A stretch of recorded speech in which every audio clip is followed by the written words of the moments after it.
Buongiorno a tutti amici, eccomi di ritorno con una nuovissima video ricetta.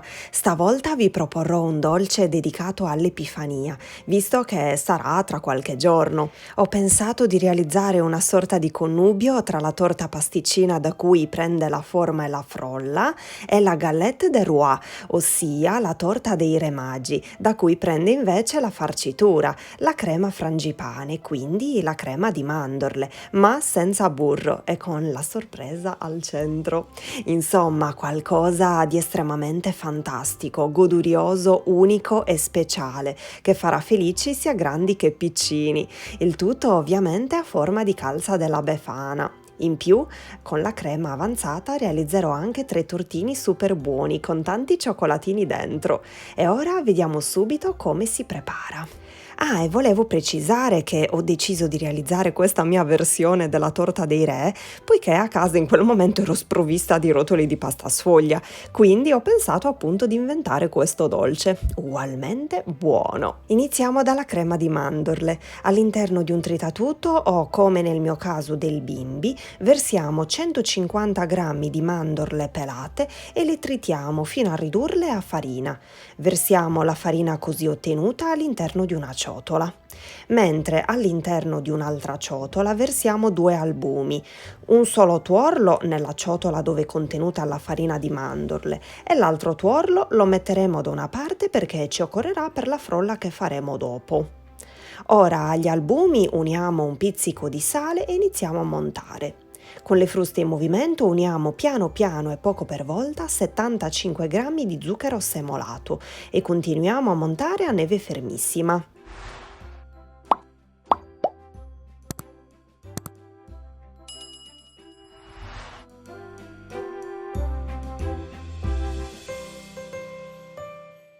Alla farina di mandorle con il tuorlo aggiungiamo 2 cucchiaini di liquore, scegliete voi se utilizzare il maraschino o il Cointreau, diamo una leggera mescolata e piano piano uniamo gli albumi, sempre poco per volta, finché si sarà formata una bella crema. Mescoliamo con una spatolina così come vi sto mostrando in video.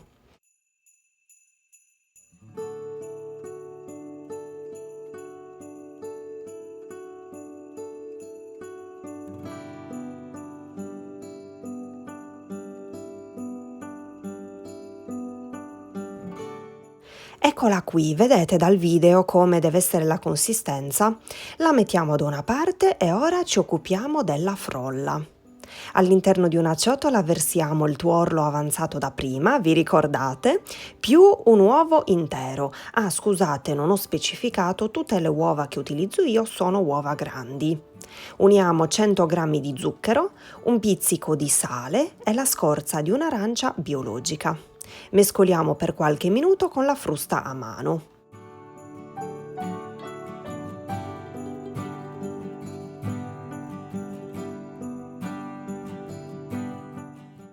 Ora aggiungiamo 85 g di olio di semi di girasole, continuiamo a mescolare e poi 300 g di farina 00. Setacciamo 2 cucchiaini di lievito per dolci vanigliato e mescoliamo ancora per un po' con la frusta, così in modo superficiale. Dopodiché inizieremo ad impastare con le mani.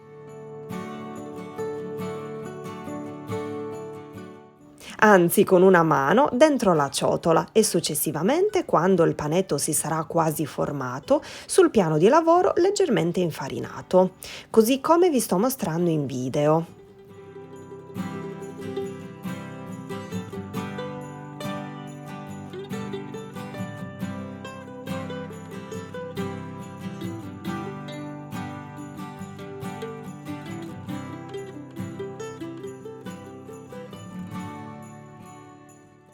Questo tipo di frolla non necessita del riposo nel frigorifero, quindi è subito pronta per essere utilizzata. Ci prepariamo la leccarda grande del forno con sovrapposto un foglio di carta da forno e immaginiamo già dove dovremo posizionare le palline per dare la forma di una calza della Befana. Stacchiamo piccole parti di frolla e le pesiamo sul momento. Dovremo creare dei pezzetti del peso di 13-14 grammi l'uno, quindi abbastanza piccolini. Più o meno dovrebbero uscirne 40 o poco più. E ora con i palmi leggermente infarinati inizieremo ad arrotolare e formare le palline belle uniformi e tutte uguali, e le disporremo le une vicino alle altre in modo da formare una calza. Poi ovviamente volendo potreste pure dargli la forma che più vi piace.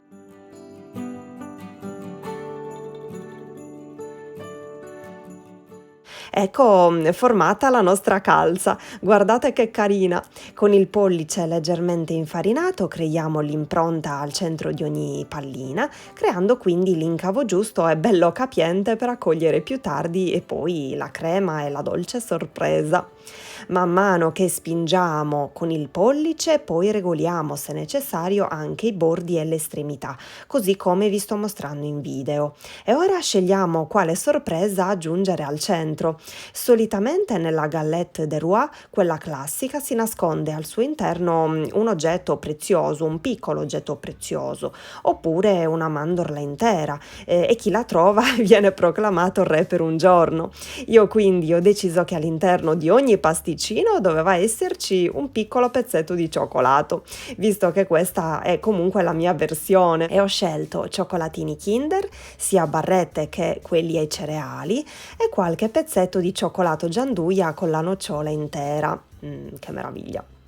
E ora con la sac à poche riempiremo ogni foro della buonissima crema frangipane.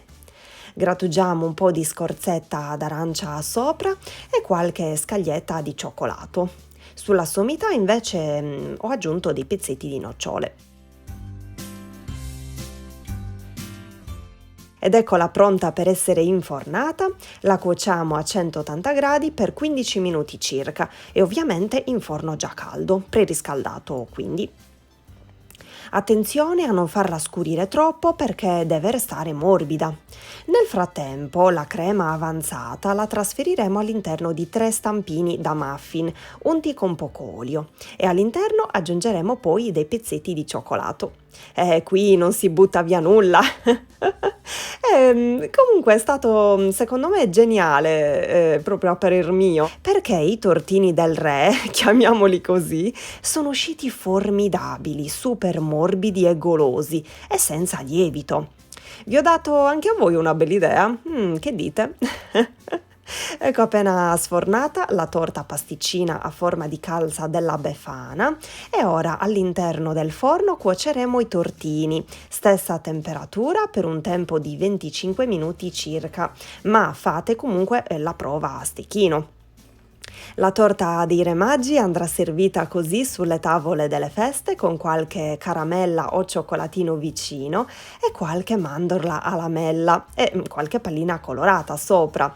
Sono troppo contenta della riuscita di questo dolce, è veramente eccezionale, sia di gusto che di consistenza, con un buon profumo di arancia che la rende speciale, ideale per la colazione o per il pomeriggio con un buon tè. Ed ecco pronti anche i tortini. Li ho capovolti su dei piattini e guardate che bello come sbuca fuori il cioccolatino dal centro. Li ho decorati con mandorle a lamelle e qualche pallina colorata. E guardate la morbidezza. Provate entrambi e non ve ne pentirete.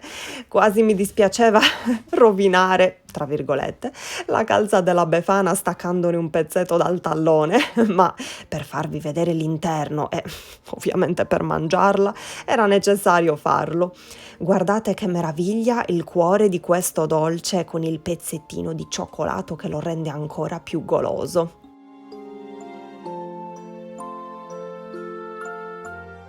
E un'inquadratura di questo tipo era d'obbligo. Si intravedono le montagnette della crema di mandorle, soffici soffici. Buttati che morbido! Spero tanto che questa ricetta vi sia piaciuta. Se la provate, ma non solo questa, mandatemi le foto che mi fa sempre tanto piacere poi ricondividere. Troverete tutti i modi per contattarmi giù in descrizione sotto questo video, e ora vi abbraccio forte forte e vi rimando ai prossimi video. Ciao!